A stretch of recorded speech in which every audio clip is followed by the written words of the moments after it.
The title of this lecture is Against the Grain, or Betty Crocker Was Not a Doctor, and I am going to explain to you why wheat, barley, rye, and oats are bad foods. And I know that this is counterintuitive and this is not what you have been taught, but that's the whole point of this, right?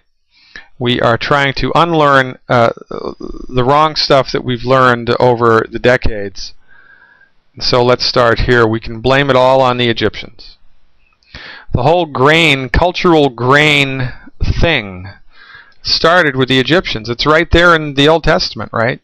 You know, the Egyptians figured out that during times of plenty, you could grow wheat and grain and store it, and then use it in times of famine and drought.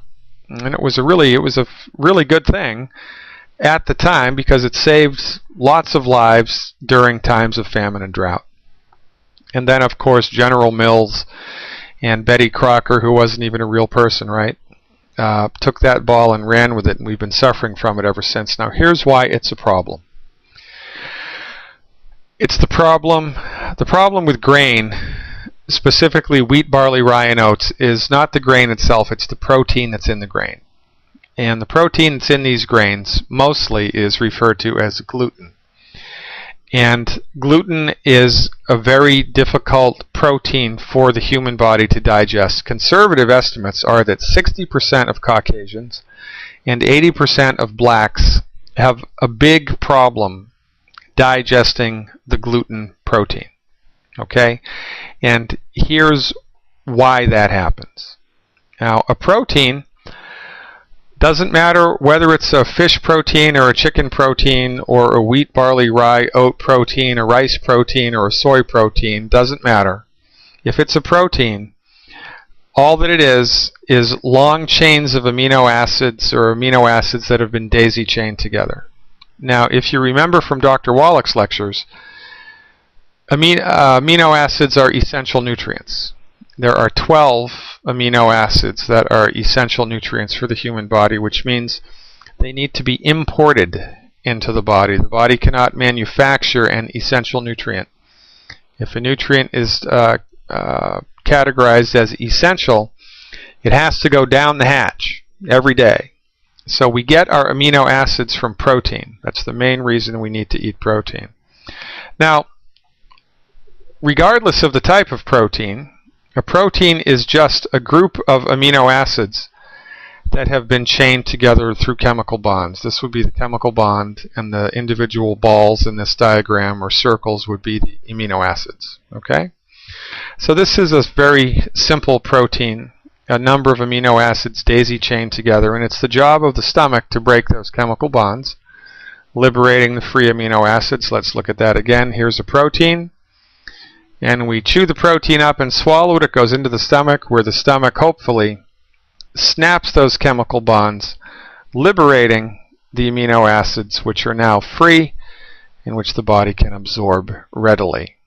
Now, here's a picture of a simple protein. You can see here that the balls would be the amino acids daisy-chained together in a chemical structure which is either simple or quite complex. These are artists' renditions of electron micrographs of different proteins. This might be a fish protein and a chicken protein and an egg protein and a soy protein, etc., etc.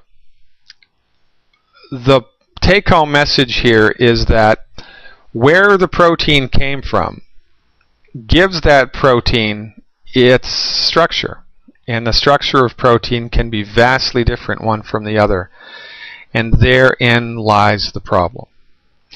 Because the chemical bond that we find in the protein of wheat, barley, rye, and oats is very difficult for the stomach to digest.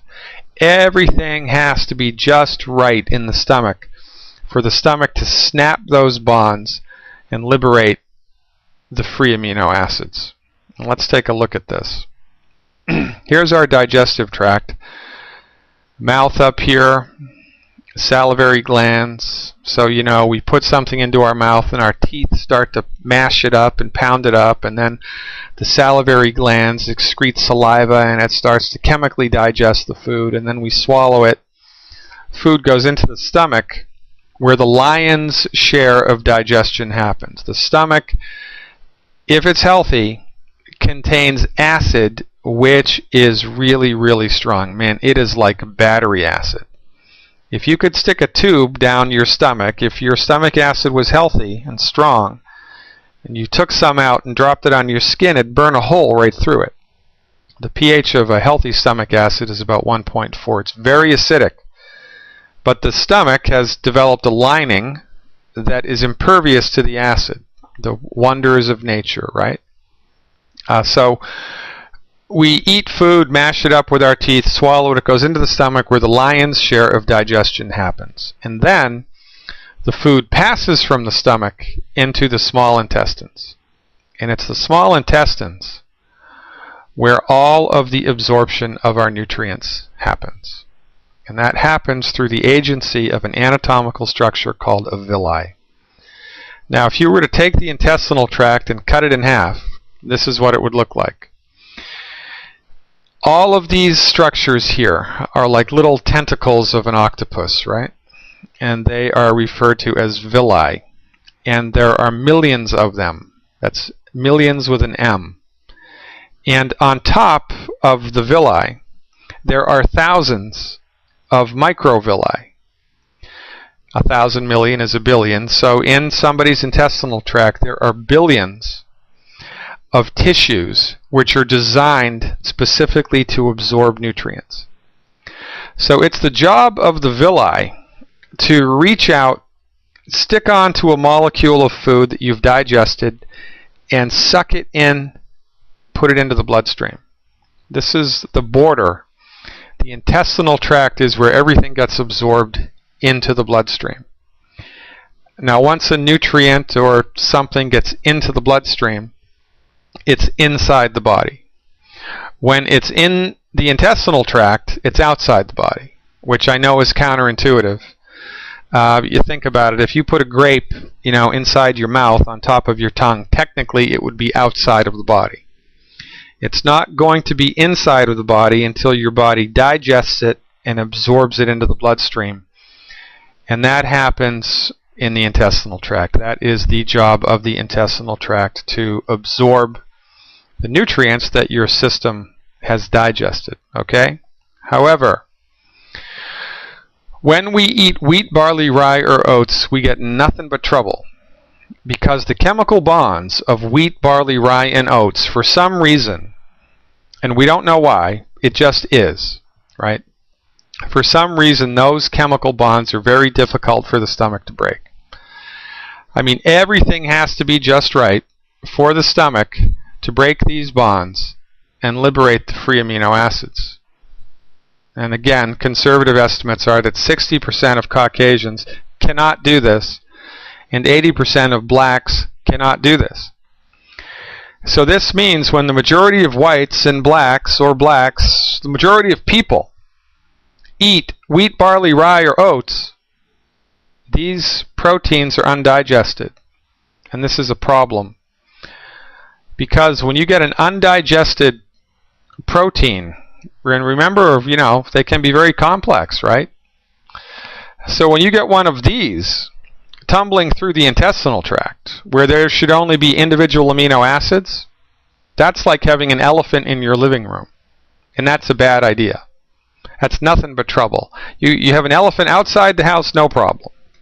Maybe for the elephant, but not for you. But an elephant inside the house will start breaking things, and that's exactly what happens. As these undigested proteins of wheat, barley, rye, and oats tumble through the intestinal tract, they destroy the villi mechanically, and they also carry an electrical charge. A thundercloud, the bigger that the thundercloud is, the bigger the electrical charge that it holds, and the bigger the lightning that comes out of it, right? It's the same thing with an undigested protein. Because of its size and complexity, a protein carries an electrical charge. And as the undigested protein tumbles through the intestinal tract, it's like a live wire. And it will also destroy the villi through something akin to contact dermatitis. You know, the electrical charge destroys the villi, gives it a little zap. Now, remember, it is the job of the villi to absorb nutrients into the body. And when you destroy the villi, you impair the mechanism that the body absorbs nutrients through, right? So, common sense then would dictate that when you eat wheat, barley, rye, and oats, and those undigested proteins tumble through the intestinal tract, as they destroy the tissue in the intestinal tract, all kinds of bad things happen. You get irritable bowel, celiac disease, Crohn's disease, and ulcerative colitis, which all are the same disease, by the way, just different levels of tissue destruction. But all of this ultimately results in malabsorption. Because what are we doing? We're destroying the villi, which the body uses to absorb things.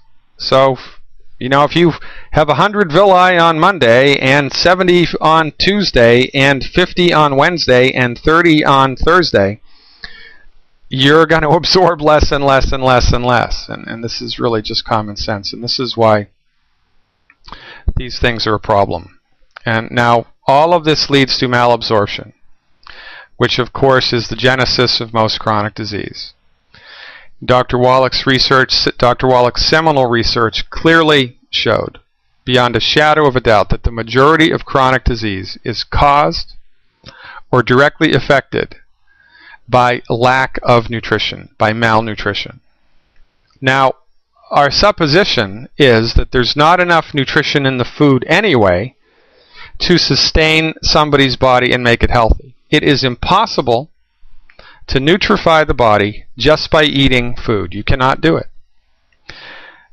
Now, if on top of that sad fact, we're eating regularly wheat, barley, rye, and oats that are destroying the villi, we're going to be able to absorb even less nutrients than we could the week before.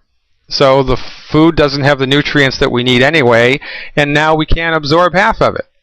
So this is not a good recipe. It actually is, in fact, a recipe for disaster, and it is, in fact, the genesis of most chronic disease. So our take-home message: you may be in the small percentage of people that are okay with wheat, barley, rye, or oats, but the odds are against it. So the recommendation is go on a gluten-free diet as soon as is humanly possible. You will benefit from it undoubtedly.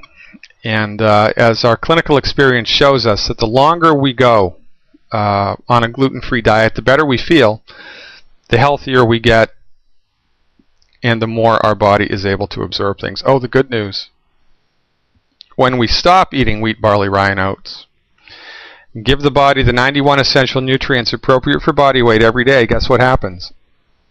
The villi grow back. And that's a good thing. Dr. Glidden with you, your steadfast advocate for health. Thanks for logging on. I look forward to talking to you in the future. Stay tuned.